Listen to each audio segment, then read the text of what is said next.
তৎকালীন হাসিনার কথিত আওয়ামী লীগ সরকার, ফ্যাসিস্ট সরকার, অ্যাডভোকেট আবু আল ইউসুফ খান টিপু।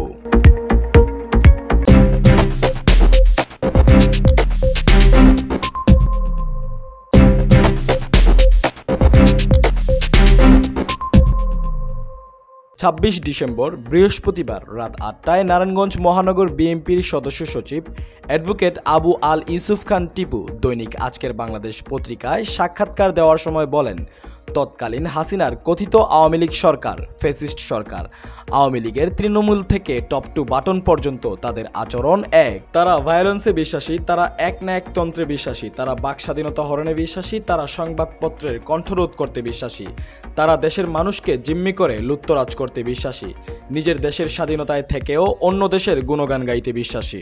শেখ মুজিবুর রহমান ভায়োলেন্সের ভাষায় কথা বলেছেন, একই ভাষায় কথা বলেছেন শেখ হাসিনা। আওয়ামী লীগ এবং আওয়ামী লীগের সকল অঙ্গ সংগঠন ভায়োলেন্সের ভাষায় কথা বলতে পছন্দ করে, তারা মানুষের কণ্ঠরোধ করতে পছন্দ করে, তারা মানুষকে নিয়ন্ত্রণ করতে পছন্দ করে। ২৫শে জানুয়ারি ১৯৭৫ সালে মাত্র ১২ মিনিটের ব্যবধানে শেখ মুজিবুর রহমান গণতন্ত্রকে গলা টিপে হত্যা করে এবং বাকশাল ও একনায়কতন্ত্র কায়েম করে। অন্যদিকে বিএনপির আদর্শ আমার শ্রদ্ধাভাজন নেতা শহীদ মেজর জিয়াউর রহমান ৭ই নভেম্বর ১৯৭৫ সালে সিপাহী বিপ্লবের মাধ্যমে বাকশাল ও একনায়কতন্ত্র বাতিল করে বহুদলীয় গণতন্ত্র প্রতিষ্ঠা করে। একইভাবে বিএনপির চেয়ারপারসন বেগম খালেদা জিয়া এবং বিএনপির ভারপ্রাপ্ত চেয়ারম্যান তারেক রহমান বাংলাদেশের গণতন্ত্র প্রতিষ্ঠা করতে সর্বদা চেষ্টা করে যাচ্ছেন। আমার নেতা বিএনপির ভারপ্রাপ্ত চেয়ারম্যান তারেক রহমানের সাংগঠনিক দক্ষতা দেখে ভয় পায় হাসিনা, যার কারণে মিথ্যা মামলা হামলায় তাকে দেশ থেকে বিতাড়িত করা হয়েছে। সাক্ষাৎকারের এক পর্যায়ে অ্যাডভোকেট আবু আল ইউসুফ খান টিপু তরুণ প্রজন্মের উদ্দেশ্যে বলেন, বিএনপিকে পর্যালোচনা করেন এবং বিএনপির সাথে থাকেন। তিনি আরও বলেন, বিএনপি ক্ষমতায় আসলে দেশে শান্তি প্রতিষ্ঠা হবে। বিসমিল্লাহির রহমানির রহিম। আপনাকে অসংখ্য ধন্যবাদ যে আপনি বিগত আওয়ামী লীগ সরকারের তাদের আচার আচরণ, বাক স্বাধীনতা বা তাদের কার্যক্রম নিয়ে যে আমাকে যে প্রশ্ন করেছেন। আসল কথা হলো যে অনেকে যে ফ্যাসিস্ট আওয়ামী লীগ বা ফ্যাসিস্ট খুনি হাসিনা বলে, আসলেই তারা ফ্যাসিস্ট। তাদের আওয়ামী লীগের তৃণমূল থেকে টপ টু বটম পর্যন্ত তাদের সবার আচরণে তারা ভায়োলেন্সে বিশ্বাসী, তারা একনায়কতন্ত্রে বিশ্বাসী, তারা বাক স্বাধীনতা হরণে বিশ্বাসী, তারা সংবাদপত্রকে নিয়ন্ত্রণ করা বা সংবাদপত্রের কণ্ঠরোধ করা বিশ্বাসী, তারা দেশের মানুষকে জিম্মি করে লুটতরাজে বিশ্বাসী, তারা নিজের দেশের মুক্তিযোদ্ধাদেরকে সম্মান না করে অন্য দেশের গুণগান গাইতে তারা বিশ্বাসী। অতএব আমেরিকা ৭১ থেকে ৭৫, ৯৬ টু ২০০১, ২০০৯ থেকে ২০২৪ পর্যন্ত তাদের চরিত্রের কোনো বিন্দুমাত্র পরিবর্তন হয়নি, এক এবং অভিন্ন। কারণ শেখ মুজিবুর রহমানও রংবাজের ভাষায়, ভায়োলেন্সের ভাষায় কথা পছন্দ করত। তৎকালীন আওয়ামী লীগ, যুবলীগ, ছাত্রলীগের নেতারা সেটি পছন্দ করত। শেখ হাসিনাও সে রংবাজি, লেডিস সন্ত্রাসী হিসাবে এবং ভায়োলেন্সের ভাষায় কথা বলতে সে পছন্দ করত। ঠিক ছাত্রলীগ, যুবলীগ, শ্রমলীগ, স্বেচ্ছাসেবী আওয়ামী লীগ সবাই একই ভাষায় কথা বলত। তারা মানুষের কণ্ঠরোধ করায় খুবই পছন্দ করত। তারা মানুষকে নিয়ন্ত্রণ করা, মানুষের অপরের সম্পদ নিজেদের সম্পদ মনে করা, এটা তারা খুবই পছন্দ করত। ৭১ থেকে ৭৫ শেখ মুজিবুর রহমান ১৯৭৫ সালে ২৫শে জানুয়ারি ১২ মিনিটের ব্যবধানে গণতন্ত্রকে গলা টিপে হত্যা করে বাকশাল এবং একনায়কত্ব কায়েম করেছে। তার বিপরীত আমার আদর্শ প্রেরণা স্বাধীনতার ঘোষক শহীদ জিয়া ১৯৭৫ সালের ৭ই নভেম্বর সিপাহী বিপ্লবের মাধ্যমে যখন উনি ক্ষমতার দায়িত্ব পেলেন, উনি সেই বাকশাল এবং একনায়কত্বকে বাতিল করে বহুদলীয় গণতন্ত্র এবং বহুদলীয় রাজনীতির প্রবর্তন চালু করলেন। শেখ হাসিনা এরশাদ বিরোধী আন্দোলনে দেশটাতে বেগম খালেদা জিয়া আপসীর নেত্রী হিসাবে উপাধি পেলেন। কেন পেলেন? উনি স্বৈরাচার এরশাদের সাথে কোনো আঘাত করেনি, অথচ 86 সনের শেখ হাসিনা চট্টগ্রাম লালদিঘি ময়দানে ঘোষণা দিয়ে আসলে যে সরকারের অধীনে যে যায় সে জাতীয় বেইমান। 24 ঘন্টা না পেরোতে পথে শেখ হাসিনা এরশাদের ডাকে নির্বাচনে সাড়া দিল, অতএব সে জাতীয় বেইমান হিসাবে তার কথায় সে জাতীয় বেইমান হলো। অপরদিকে খালেদা জিয়া এরশাদের কোনো ডাকে সাড়া দেননি। এরশাদ পতনের আন্দোলনকে ত্বরান্বিতর জন্য 15 দল 7 দল 22 দলের লিয়াজু কমিটির নেতৃত্বে নিজে গ্রেপ্তার হয়েছেন। অবশেষে স্বৈরাচার এরশাদ সরকার পতন ঘটিয়ে উনি আপসহীন উপাধি পেয়েছেন এবং 91 সনে এই দেশের জনগণ তাকে 5টি আসন সহ সংখ্যাগরিষ্ঠ অর্জনে তাকে ভোট দিয়ে নির্বাচিত করেছেন। সে প্রধানমন্ত্রী এসে তৎকালীন সংসদে গিয়ে সর্বপ্রথম যে সংস্কারটি করলেন, যে রাষ্ট্রপতি শাসিত পদ্ধতি বাতিল করে সংসদের প্রতি প্রধানমন্ত্রী শাসিত সরকার চালু করলেন। আজকে অন্তর্বর্তীকালীন সরকার এসে সময় ক্ষেপণ করছে নির্বাচনের জন্য সংস্কার প্রয়োজন, অথচ বিএনপি প্রতিষ্ঠাতা এবং আমাদের আদর্শ প্রেরণা শহীদ জিয়াউর রহমান সর্বপ্রথম সংস্কার করেছেন যে এক না একদম বাকশাল বাতিল করে উনি বহুদলীয় রাজনীতি চালু করেছেন। দ্বিতীয়ত দেশটি বেগম খালেদা জিয়া 91 সনে সংখ্যাগরিষ্ঠ অর্জন পেয়ে রাষ্ট্রপতির শাসিত বাতিল করে উনি প্রধানমন্ত্রী সেই সরকার চালু করেছেন।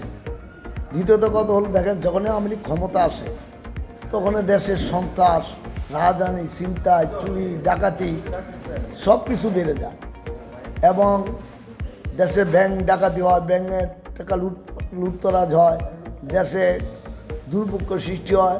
71-75-এ লজ্জা নিবারণের জন্য রংপুরে বাসপতি জাল পরিধান করেছিল এবং মানুষ ক্ষুধা নিবারণের জন্য পাবনা ঈশ্বরদী রেল জংশনে মানুষ এবং কুকুর একসাথে বনভক্ষণ করেছিল। 96-2001 আওয়ামী লীগ ক্ষমতা এসে দেশে দর্শনের সেঞ্চুরি উদযাপন করে কারা? শেখ হাসিনার প্রিয় ছাত্রলীগের নেতারা। যেমন জাহাঙ্গীরনগর বিশ্ববিদ্যালয়ের এক ছাত্রলীগ নেতা দর্শন সেঞ্চুরি উদযাপন করে জাঁকজমকপূর্ণভাবে। ওই সময় চুরি, ডাকাতি, রাহাজানি, নিত্য প্রয়োজনীয় দ্রব্যমূল্যের ঊর্ধ্বগতি, বেকার সমস্যা সব কিছু হয়েছে। বিএনপি যতবারই ক্ষমতা এসেছে ততবারই বাংলাদেশের জনগণের মুখে হাসি ফুটাতে চেয়েছে। নিত্য প্রয়োজনীয় জিনিসের দাম জনগণের নিয়ন্ত্রণে রাখার চেষ্টা করছে, শিক্ষা ব্যবস্থাকে উন্নত থেকে উন্নত করার চেষ্টা করছে, বাংলাদেশের একটি সমৃদ্ধশালী দেশ হিসাবে বিশ্বের কাছে পরিচিত করাতে চেয়েছে।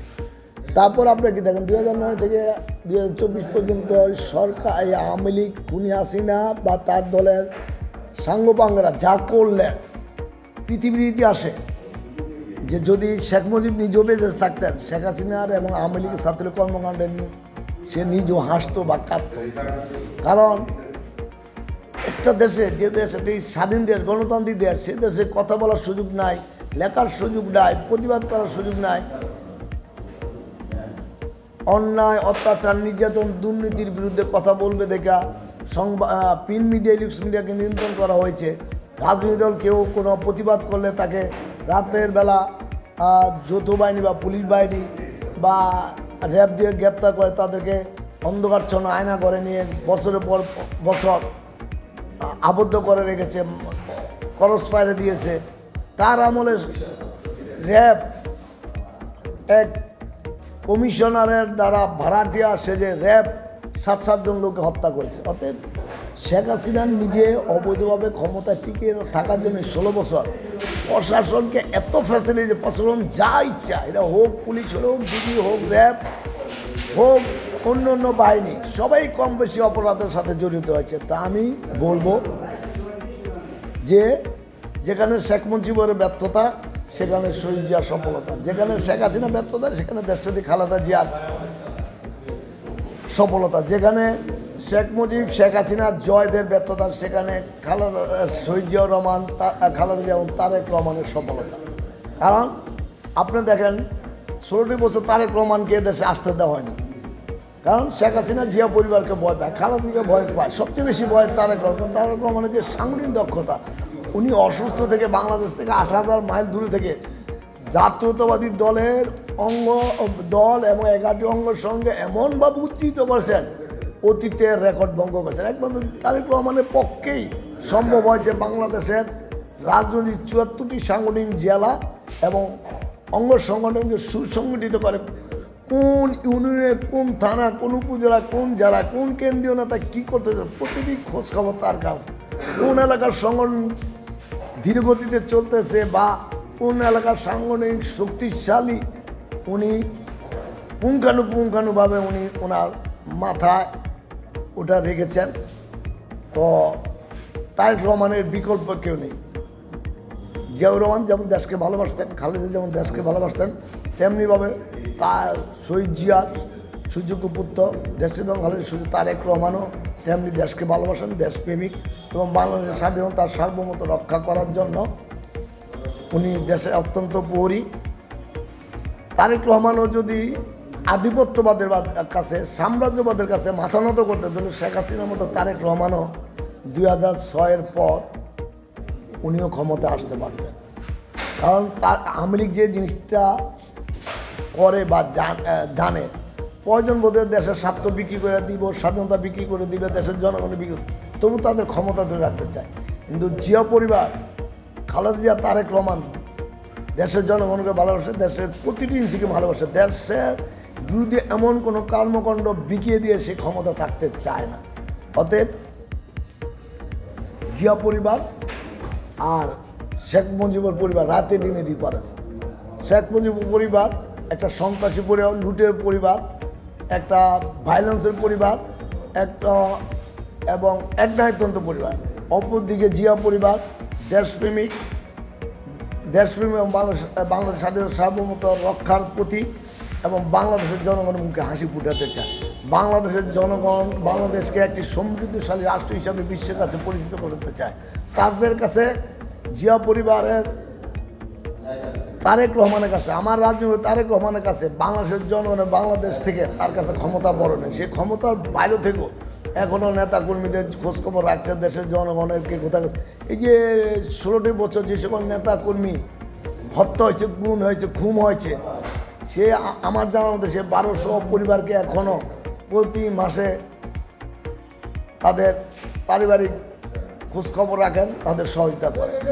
কিন্তু অপরদিকে শেখ হাসিনা এই যে লক্ষ লক্ষ কোটি টাকা তার ছেলে জয়কে দেয়া, তার মেয়ে পুতুলকে দেয়া, তার বোন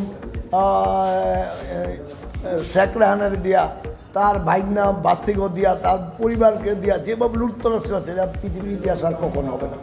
অতএব শেখ পরিবার একটা জঘন্য পরিবার, গণতন্ত্র হত্যাকারী পরিবার, স্বাধীনতা সার্বভৌমত্ব হত্যাকারী পরিবার, বাক স্বাধীনতা হরণকারী পরিবার, সংবাদপত্র হরণ করার পরিবার, রাজনৈতিক অধিকার কেড়ে নেওয়ার পরিবার, মানব অধিকার মৌলিক অধিকার কেড়ে নেওয়ার পরিবার। অপরদিকে জিয়া পরিবার দেশপ্রেমিক, জাতীয় স্বার্থকে জলাঞ্জলি দিয়ে তারা ক্ষমতা থাকতে চায় না এবং দেশের মানুষের মুখে হাসি ফুটাতে চায়, ব্যাকের সমাধান করতে চায়, জনগণের পাশে থাকতে চায় এবং সর্বশেষ যে শেখ পরিবার, শেখ হাসিনা জয়, তারা মনে বুঝে বাংলাদেশের জনগণ তাদের প্রয়োজনে অন্য কোনো আধিপত্যবাদী শক্তি তাদেরকে ক্ষমতায় টিকে রাখবে। আর জিয়া পরিবার, খালেদা জিয়া এবং আমার রাজনীতি অভিভাবক বিএনপির ভারপ্রাপ্ত তারেক রহমান, উনি চায় যে জনগণ যে রায় দিবে, দেশের জনগণ যে রায় দিবে সেই রায় মাথা পেতে তারা নিবে। তারা দেশের উন্নয়নে কাজ করতে চায়, জনগণের মুখে হাসি ফুটাতে চায়। অতএব শেখ পরিবারের বিপরীতে জিয়া পরিবার অনেক অনেক দূরদর্শী, মেধাবান, দেশপ্রেমিক, গণতন্ত্র প্রেমিক, স্বাধীনতা প্রেমিক, সংবাদপত্র স্বাধীনতা প্রেমিক এবং দেশের জনগণের মুখে হাসি ফুটানোর জন্য তারা যদি তাদের জীবনও দিতে প্রস্তুত হয়, সেটা জিয়া পরিবার এবং তারেক রহমান দিতে প্রস্তুত। তারেক রহমান, খালেদা জিয়া এদেশের জনগণকে ভালোবাসে, বাংলাদেশের প্রতিটি ইঞ্চি মাটিকে ভালোবাসে। অতএব তারেক রহমান এবং খালেদা জিয়া এদেশের বাইরে কোনো প্রভু নেই, তাদের বন্ধু আছে। কিন্তু শেখ মুজিবের পরিবার, শেখ হাসিনা, আওয়ামী লীগের এ দেশের বাইরে তাদের প্রভু আছে। তারা দেশের জনগণের উপর বিশ্বাসটায় দেশের প্রতি তাদের কোনো মায়া মমতা নেই। অতএব আগামী প্রজন্মকে বুঝতে হবে যে বাংলাদেশের জিয়া পরিবার কি আর শেখ মুজিবুর পরিবার, বাংলাদেশ এবং জিয়া পরিবার একে অপরের পরিপূরক, কিন্তু শেখ পরিবার বাংলাদেশে একে অপরের পরিপূরক না, তারা দেশের দুশ্মন শত্রু। অতএব জিয়া পরিবারকে আগামী প্রজন্ম ভালোভাবে পর্যালোচনা করতে হবে। স্বাধীনতার ঘোষক আমাদের আদর্শপ্রাণ জিয়াউর রহমানকে পর্যালোচনা করতে হবে, সাবেক প্রধানমন্ত্রী আপসী নেত্রী বেগম খালেদা জিয়াকে পর্যালোচনা করতে হবে, তারেক রহমানকে পর্যালোচনা করতে হবে। ইতিমধ্যে এই 16টি বছর সংবাদপত্রকে নিয়ন্ত্রণ করে এই শেখ হাসিনা এবং আধিপত্যবাদী সাম্রাজ্যবাদী তারেক রহমানের বিরুদ্ধে কত অপপ্রচার করেছে, কিন্তু কোনোটাই তারা প্রমাণ করতে পারে নাই। কারণ শহীদ জিয়াউর রহমান যেমন সৎ ছিলেন, খালেদা জিয়া তেমন সৎ ছিলেন, তারেক রহমান সেমন সৎ, দেশপ্রেমিক এবং জনপ্রেমিক, বাংলাদেশের প্রতি ইঞ্চি জায়গাকে সে ভালোবাসে। অতএব আমরা আশা করব আগামী প্রজন্ম জিয়া পরিবারকে চিনবে, জিয়া পরিবারকে নিয়ে গবেষণা করবে এবং তাদেরকে পর্যালোচনা করবে, এবং জিয়া পরিবার বিশেষ করে তারেক রহমান আগামী বাংলাদেশকে একটি সমৃদ্ধশালী বাংলাদেশ উপহার দেওয়ার জন্য এবং সন্ত্রাসমুক্ত, দুর্নীতিমুক্ত, চাঁদাবাজ মুক্ত একটি সমৃদ্ধশালী বাংলাদেশ উপহার দেওয়ার জন্য, বাংলাদেশ গড়ার জন্য, বিশেষ করে আগামী বাংলাদেশকে রাষ্ট্রীয় কাঠামো মেলার জন্য যে 31 দফা দাবি সংস্কার নিয়ে উনি মাঠে কাজ করতেছেন, সে আহ্বানে সবাই সাড়া দিয়ে আগামী প্রজন্ম এবং বাংলাদেশ জনগণ এগিয়ে আসবেন, এটি আমি আশাবাদী। অতএব আমি জিয়া পরিবারের একজন কর্মী হিসাবে জিয়া পরিবারের খালেদা তার উত্তর সফলতা এবং তারা বাংলাদেশ গড়ার কাজে অতীত ছিলেন, এখন আছেন, ভবিষ্যৎ থাকবেন, এটি আমি আশাবাদী। আমার আদর্শ প্রেরণা শহীদ জিয়াউর রহমান অমর, আমার মাটি মানুষের নীতি বেগম খালেদা জিয়া জিন্দাবাদ। আগামী দিনে বাংলাদেশের কর্ণধার এবং স্বাধীন সার্বভৌমত্ব রক্ষার প্রতীক জনতা ও আমার রাজ্য তারেক রহমান জিন্দাবাদ। বাংলাদেশ জাতীয় মহানগর শাখা জিন্দাবাদ। আসসালামু আলাইকুম।